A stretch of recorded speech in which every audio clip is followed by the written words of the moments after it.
Within the warm-up, not only are we warming up, but we're training specific skills and concepts that are gonna build into what we do in class. Now we're gonna move into the cat balance. Cat balance is utilizing that catwalk on a small obstacle. This is usually meant to be done at height. When I'm feeling more comfortable getting my hands on something, I'll feel more safe. With the cat balance, you're gonna catwalk into it, cat balance across, and then catwalk out of it. We're utilizing the same thing on the rail as we are here on the ground before and after. The cat balance is a good way to start to incorporate your core and really having to fight to stay on an obstacle. From there, we're gonna go into our side Kongs. Since it's a side Kong, we're gonna start to the side of it. We put these white lines down for them to know where to stand. So I'm gonna walk up, stand on the white line. From there, I'm gonna scoop to my table, but instead of putting my hands on the ground in front of me, I'm gonna put them a little bit to the side on the rail. So everything's the same. I scoop, hands on, then I jump my feet over one time, and then I go to my ground Kongs on the way out. You make that one smooth motion to get used to maintaining your momentum, starting on the white line, scooping to hands on, feet over, ground Kong out.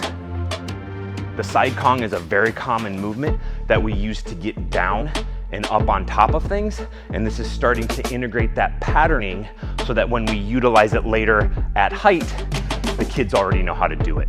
Now we're gonna go back to our ground Kongs. Ground Kongs are gonna help us to get comfortable putting our weight into our hands, and again, start to build that strength of putting weight into our arms and hands. The ground Kong transitions into a lot of other skills, so it's a great foundation to build, and all you need is the ground. Anytime you hear Kong, you're gonna think hands, then feet. Hands, then feet. If I move my hands, then I move my feet. If I move my feet, then I move my hands. So whether it's a ground Kong, side Kong, Kong up, Kong vault, Kong down, it's always hands then feet. The first one we do with the obstacle is just practicing keeping that nice high butt and going over something to our hands as opposed to jumping over it. So I'm gonna ground Kong into it, dive to my hands over it to a dive ground Kong, and then ground Kong out. Hands, feet, hands, feet, hands, feet, hands, feet. Looking to have that nice high butt. If I'm doing a saggy butt, I risk hitting the obstacle. I also want to avoid doing what I might more naturally do, which is to jump over it. Nothing wrong with jumping, that's just not what we're doing. So we don't want to go hands, feet, jump over it, and then go back to our hands, feet. Getting comfortable diving over something to our hands, putting weight into our hands. The next concept we're gonna go over is the Goldilocks zone. Goldilocks zone is making sure that we're in that perfect position in relation to an obstacle so that we can use it safely and efficiently. If I'm too far away from an obstacle, I can't use it, but if I'm too close to the obstacle, I also can't use it. Do a perfect table onto the rail.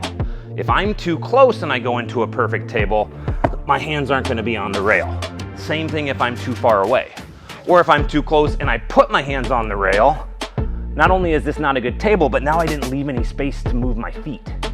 Again, if I use my hands, then I use my feet. I'm gonna walk up, find that Goldilocks zone, start to get comfortable figuring out where I need to be in relation to that obstacle. From there, I'm gonna scoop to my hands on the rail. Since I moved my hands, the next thing I move is my feet. I'm gonna move my feet next to the rail. Since I move my feet, I'm gonna move my hands, and I'm gonna do the one we just did, which was to dive to our hands and go into our ground Kong. We want to make that one smooth motion. Momentum is your friend. It makes it easier. So finding my Goldilocks zone, scooping to my hands on feet close, dive to my hands. The last one we're gonna do is the exact same, except now we're gonna put our feet up on the rail as well. This is called a Kong up. So I'm still finding my Goldilocks zone. Momentum is really important for this one because if I stop, it's gonna make it harder. So again, finding my Goldilocks zone, scooping to my hands on, hands off, feet off. This one is a little bit harder, but again, if you break it down to its easiest form, it's hands, feet, hands, feet. This is why we do it every warm-up, so that it becomes second nature, and so that when we move from obstacles that aren't on the ground, they'll be safer.